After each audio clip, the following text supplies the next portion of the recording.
আজকে আমাদের অন্য ভাইয়েরাও ঠিক তেমনি ভাবে কাফের মুশরিকদের সাথে যুদ্ধে লিপ্ত হয়ে গেছে। ওই কাফের মুশরিকরা আমাদের মুসলিম ভাইদের উপর আঘাত করতেছে। আমাদের ইরানের ভাইদের পাশে এখন আমাদের সমাজে অনেকে ফতুয়া দিবে, তারা শিয়া, তারা এই, তারা সেই। প্রিয় ভাই, ইমানের ক্ষেত্রে, কোরআনের ক্ষেত্রে আমরা এক, কিন্তু মাসলাকগত দিক থেকে হয়তো আমাদের মধ্যে ভিন্নতা থাকতে পারে। তবে বর্তমানে তাদের বিষয়ে আমরা আগে যা জানতাম না, এখন অনেক কিছু জানি। আসলে আমাদেরকে অনেক কিছু তাদের পক্ষে গোমরাহ করে রেখে দেওয়া হয়েছে। প্রিয় ভাই, তারা মুসলিম, আমরা চেষ্টা করব তাদের পক্ষে থাকার জন্য, তাদের পক্ষে কথা বলার জন্য। আজকে দেখেন, আল্লাহ বলছে ওয়াজাহিদু ফিল্লাহি হাক্কা জিহাদি, বাতিলের কাছে কখনো আপোষ করবে না। আমি আল্লাহর হক জমিনে বাস্তবায়ন করার জন্য তোমাদেরকে রাজপথে প্রয়োজন হলে তলোয়ার নিয়ে, অস্ত্র নিয়ে নেমে গিয়ে জিহাদ করতে হবে কাফেরদের বিরুদ্ধে। কার বিধান? আল্লাহর বিধান।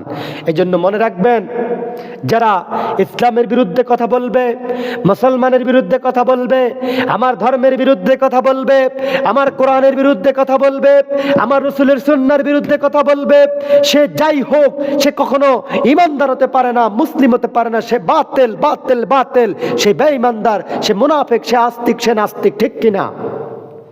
এই জন্য প্রিয় ভাইয়েরা, আমরা চেষ্টা করব আমাদের ইরানের মুসলিম ভাইদের পক্ষে আমাদের দাঁড়ানোর জন্য। আজকের বাংলাদেশ একটা 95% মুসলমানের দেশ।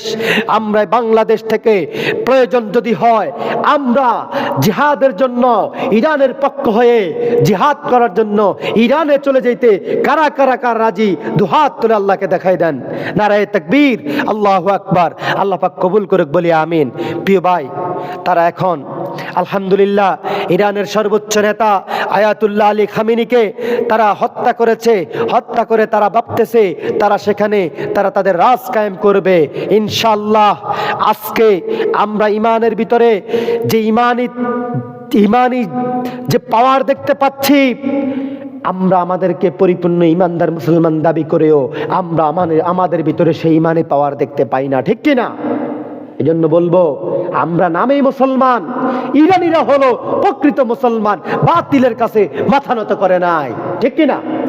এজন্য আমরা আমাদের আয়াতুল্লাহ খামেনি রাহিমাহুল্লাহর জন্য দোয়া করি। যদি তিনি দুনিয়া থেকে চলেই যান, আমরা দোয়া করি আল্লাহ পাক তাকে জান্নাতের সর্বোচ্চ আলা মাকাম দান করুক।